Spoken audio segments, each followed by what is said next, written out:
Agora utilizando números. Observe esse exemplo aí.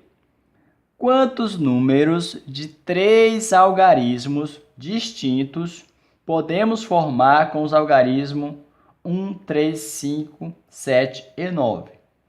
Então, olha só, a pergunta dele é: quantos números podemos formar, certo? Distintos.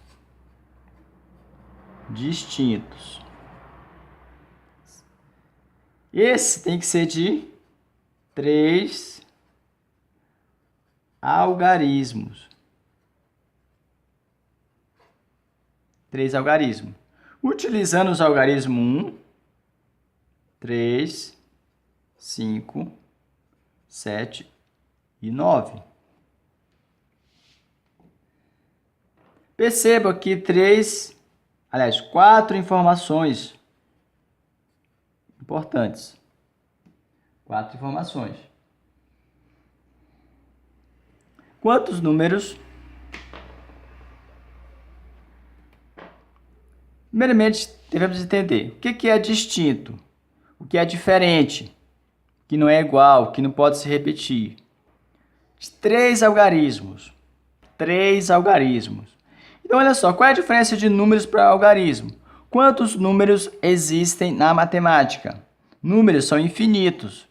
Números são infinitos. E algarismos? Quantos? Apenas 10, que é o 0, 1, 2, 3, 4, 5, 6, 7, 8 e o 9.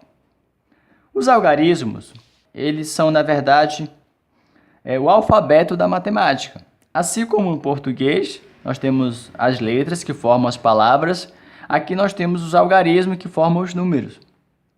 Ele quer números de 3 algarismos, que tem que ser distintos. Então, olha só, aqui, por exemplo, o 2 é um número?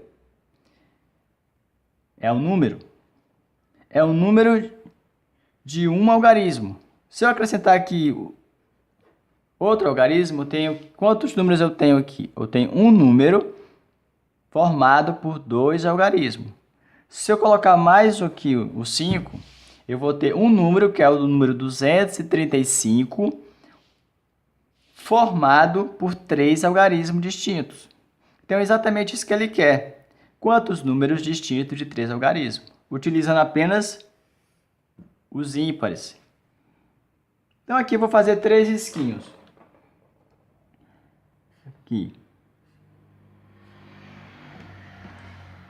Aqui é unidade, dezena e centena. Então, olha só. Esses 3 risquinhos vão indicar os números de 3 algarismos. Então, aqui eu tenho 1, 3, 5, 7 e 9. Eu posso botar o 1 na primeira casa para contar? Posso. O 3, o 5, o 7 e o 9. Então, perceba que na primeira escolha eu vou ter 5 possibilidades. Na segunda escolha, que é para a casa das dezenas, eu vou ter que subtrair 1 de 5, porque tem que ser distinto. Porque, pela lógica, eu já coloquei um aqui. Já vou escolher um deles. Se eu vou escolher um, vai sobrar quanto? 4 possibilidades para a casa das dezenas. E para a casa das unidades vai sobrar 3.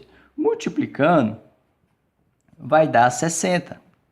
Ou seja, eu posso formar 60 números de 3 algarismos distintos. Se você ainda não compreendeu, porque 5, 4, 3, eu vou fazer aqui a árvore de possibilidades. Tá bom? Então, olha só. Na árvore de possibilidades, eu posso botar 1 na primeira casa? Posso. Na casa das centenas? Posso botar. Eu posso colocar o 3? Posso. Posso botar o 5? Posso. Posso botar o 7? Posso. Posso botar o 9? Posso. Na primeira casa, eu posso colocar qualquer um deles. 1, 3, 5, 7 e 9.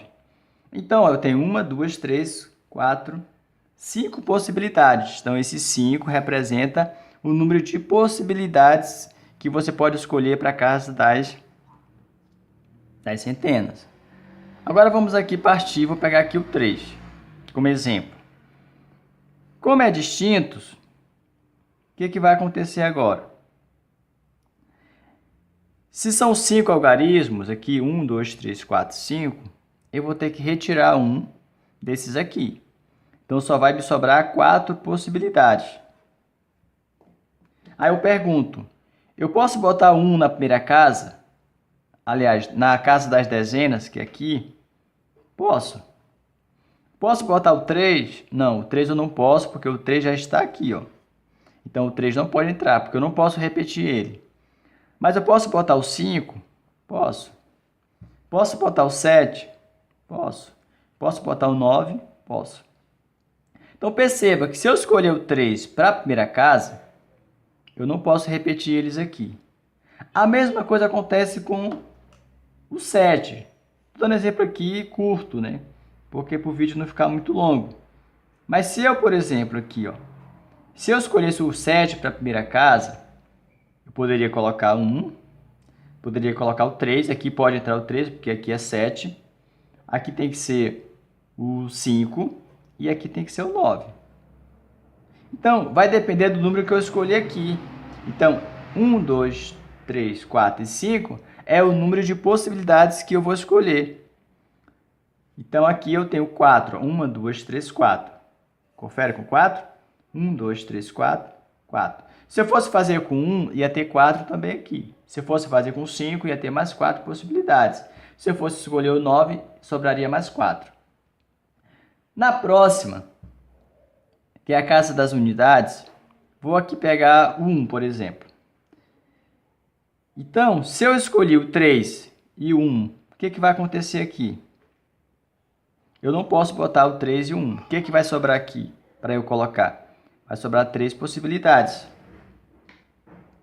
Então, aqui eu posso botar o 5, posso botar o 7 e posso botar o 9. Olha, 1, 2, 3. Tá vendo? 3 possibilidades aqui, ó. Se eu escolher aqui, por exemplo, o 7, eu vou ter mais 3 possibilidades para formar o número. Então, aqui eu posso escolher 3 eu não posso, o 7 eu não posso escolher o 1, posso escolher o 5 e o 9.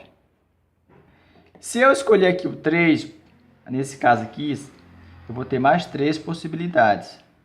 Mais 3. Então, eu posso botar aqui, ó, o 3, posso botar aqui... Opa, o 3 não. 7 eu não posso e o 3, tem que eliminar esses dois. Então, eu posso botar o 1 aqui. Posso botar o 5 e posso botar o 9. 1, 2, 3 possibilidades. Então, por isso que tem 5 aqui. Porque quando eu estiver iniciando a árvore de possibilidades, eu vou ter 5 opções para iniciar a árvore. Na segunda casa, que é a casa das dezenas, eu vou ter que eliminar o que eu escolhi aqui. Se eu escolher o 3, eu vou ter que eliminar. Vai sobrar só 4.